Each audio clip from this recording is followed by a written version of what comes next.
ako ho nadali. Inalok ako ng 500,000 kada buwan para sumuporta sa kanila. Nung tinanggihan ko, ano meron? Kaso, etong linggon to pupunta ako sa Legazpi para harapin ang kaso ko. Bakit? Hindi na ako pumayag sa 500,000 kada buwan. Sana natutulog na lang ako eh. Nagigets niyo yun?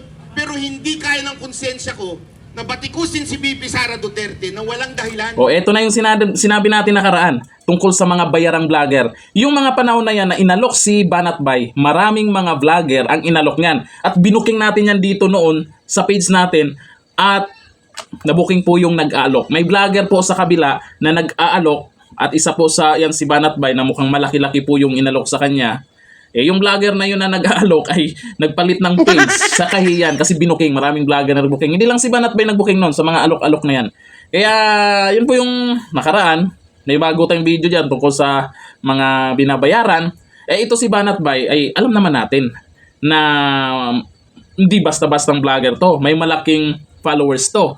At isa pa, binuking pa niya yung pag-alok sa kanya. Ayun, hindi siya pumayag na kumampi sa kabila. Kaya lang naman babanatan niya si VP Sara, hindi kagaya sa iba yan, sa iba diyan ng mga bayarang vlogger, 'di ba? Sana Magandang balita ang inilalabas nila diyan kay Tambi, tapos sabay banat kay VP Sara. Ngayon, anyari kay Banatbay, may kinakaharap na kaso. 'Yun.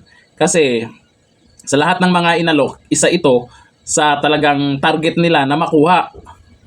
Yun nga lang, eh may paninindigan yung tao, hindi nadadaan sa mani-mani.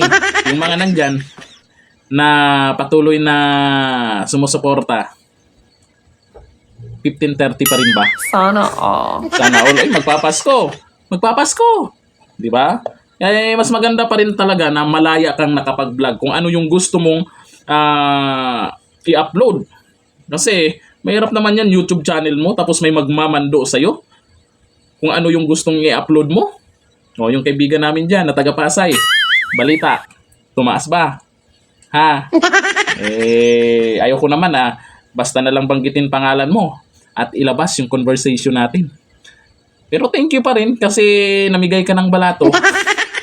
Tuloy nyo lang yan. Pera-pera lang yan. Yung dito na, thank you. Bye-bye.